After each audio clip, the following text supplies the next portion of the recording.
Hello everyone, আসসালামু আলাইকুম। Welcome my another cooking video. কেমন আছো তোমরা সবাই? তো চলে আসলাম আবারও নতুন একটা ভিডিও নিয়ে। তো আজকে আমি আপনাদেরকে রান্না করে দেখাবো শিং মাছ রেসিপি। এটা হচ্ছে ছোট বাচ্চা কিংবা অসুস্থ ব্যক্তিদের জন্য আমরা যেভাবে রান্না করে থাকি ঠিক সেই প্রসেসে দেখাবো। এখানে আমরা সবাই যে ভুলগুলো করে থাকি অবশ্যই টিপস অ্যান্ড ট্রিক্স সহকারে ভিডিওটা সম্পূর্ণ দেখতে থাকুন। তো প্রথমে আমি এখানে মাছ নিয়েছি 7টা, সাথে আমি এখানে কিছুটা পরিমাণ লবণ এবং কিছুটা পরিমাণ হলুদ গুঁড়ো দিয়ে মাছগুলোকে প্রথমে একটু হাত দিয়ে মেখে নেব। ঠিক লবণ এবং হলুদটা এভাবে মাছের গায়ে গায়ে মেখে দেব। তারপরে আমি তেলের মধ্যে এগুলোকে হালকা একটু ভেজে নেব। ছোট বাচ্চাদের খাবার কিংবা অসুস্থ ব্যক্তির খাবার সবসময় আমাদের হালকা মশলায় রান্না করা উচিত এবং রান্নাগুলো সবসময় হালকা করা উচিত। কোনো প্রকার ডিপ রান্না করা উচিত না। তাই প্রথমে আমি কড়াই বসিয়ে দিয়ে এখানে কিছুটা পরিমাণ তেল দিয়ে দিব। অবশ্যই এই জিনিসটা আপনাদের লক্ষ্য করতে হবে, তেলটাও পরিমাণে কম দিয়ে ইউজ করতে হবে। আমি যেই তেলের মধ্যে মাছটা ভেজে নেব ঠিক সেই তেলের মধ্যেই আমি পেঁয়াজ মরিচটাকেও ভেজে নেব।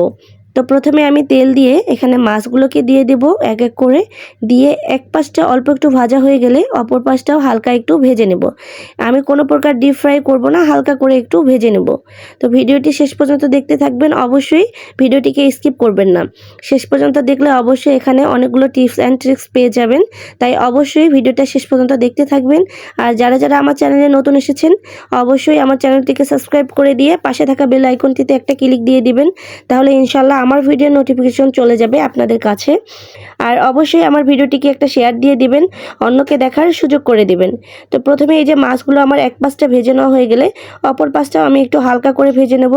দেখলেই আপনারা বুঝতে পারছেন আমি কিন্তু কোনো প্রকার ব্রাউন কালার করে ভেজে নিইনি, জাস্ট হালকা এক পাশটা উল্টে একটু ভেজে নিয়েছি। ঠিক এইভাবে মাছগুলো যখন আমার প্রত্যেকটাই ভাজা হয়ে যাবে একটা পর্যায়ে আমি মাছগুলোকে তুলে নেব। এখন এই যে মাছগুলো আমার অপর পাশটাও হয়ে গেছে, মাছগুলোকে একে একে সবগুলোকেই তুলে নেব। তো এখানে আমি কিছু কথা বলতে চাই, অবশ্যই আমার কথাগুলো আপনারা সবাই মনোযোগ দিয়ে শুনবেন। আমি এর আগের ভিডিওতে আমার সফলতার কিছুটা গল্প বলেছিলাম। আর সফলতা আসলে এত সহজে আসে না, সফলতা অনেক কষ্ট করেই আসে।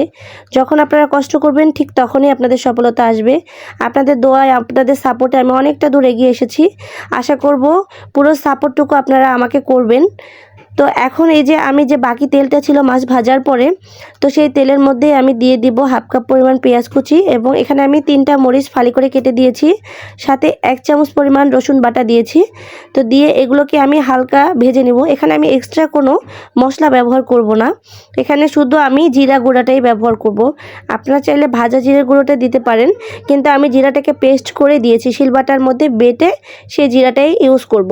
তো এখন আমি এই যে পেঁয়াজ মরিচটাকে হালকা কিছুক্ষণ ভেজে নেব। পেঁয়াজ মরিচটাও আমি হালকা শুধু পেঁয়াজ থেকে পানিটা শুষে গেলেই আমি মাছগুলো এখানে দিয়ে দেব।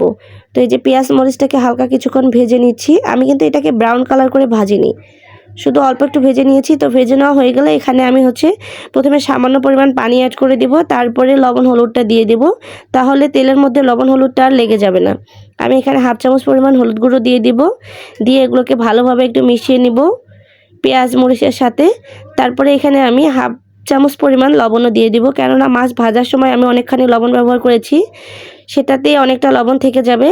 তাই আমি এখানে হাফ চামচ পরিমাণ আর লবণ দিব, দিয়ে এগুলোকে আরও ভালোভাবে একটু ভেজে নিব, হালকা কিছুক্ষণ কষিয়ে নিব মশলাটাকে। তো ঠিক এইভাবে কিছুক্ষণ পানিটা শুষে আসা পর্যন্ত মশলাটাকে আমি ভেজে নেব। ভেজে নেওয়া হয়ে গেলে তারপরে আমি মাছগুলোকে দিয়ে দিব, যেগুলো মাছ আমি ভেজে রেখেছিলাম সেই মাছগুলোকে দিয়ে দিব। দিয়ে দেওয়ার পরে আর কিছুক্ষণ নেড়েচেড়ে নেব। নেড়েচেড়ে নেওয়ার পরে আমি এখানে কিছুটা পরিমাণ পানি অ্যাড করে দিব, দিয়ে মাছগুলোকে হালকা ঝোল ঝোল করে নামিয়ে নেব। আপনারা এখানে এই জিনিসটা সবসময় মনে রাখবেন, বাচ্চাদের খাবারে কিংবা অসুস্থ ব্যক্তির খাবারে সবসময় এরকম হালকা রান্নাগুলোই করতে হবে, যা আমরা অধিকাংশ নারীরাই এটা ভুল করে থাকি। তাই অবশ্যই আমার ভিডিওটি দেখে আপনারা এই রান্নাটা ট্রাই করবেন। আর রান্নাটা খেতে অনেক ভালো হয়েছে। আমি মনে করেছিলাম যে হয়তো হালকা রান্না খুব একটা মজা হবে না, টেস্ট আসবে না, কিন্তু অনেকটাই টেস্ট ছিল এই রান্নার মধ্যে। অবশ্যই আপনারাও ট্রাই করে দেখতে পারেন একবার বাসার মধ্যে। তো এখন আমি এই যে হাফ চামচ পরিমাণ জিরা বাটা দিয়ে দিব, দিয়ে আর কিছুক্ষণ নেড়ে চেড়ে তারপরে মাছটাকে নামিয়ে নেব। তো আমার রান্নাটি যদি আপনাদের ভালো লেগে থাকে অবশ্যই লাইক কমেন্ট করে শেয়ার করে যাবেন, আর একটা কমেন্ট করবেন কেমন লেগেছে আমার সেই রান্নাটা। আর অবশ্যই বাচ্চাদেরকে এই রান্নাটা ট্রাই করে দেখবেন, বাচ্চারা খেতে অনেক ভালোবাসবে।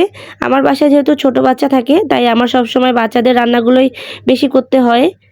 তাই অবশ্যই যাদের বাসায় ছোট বাচ্চা আছে আমি মনে করি আমার ভিডিওটি আপনাদের হেল্পফুল হবে।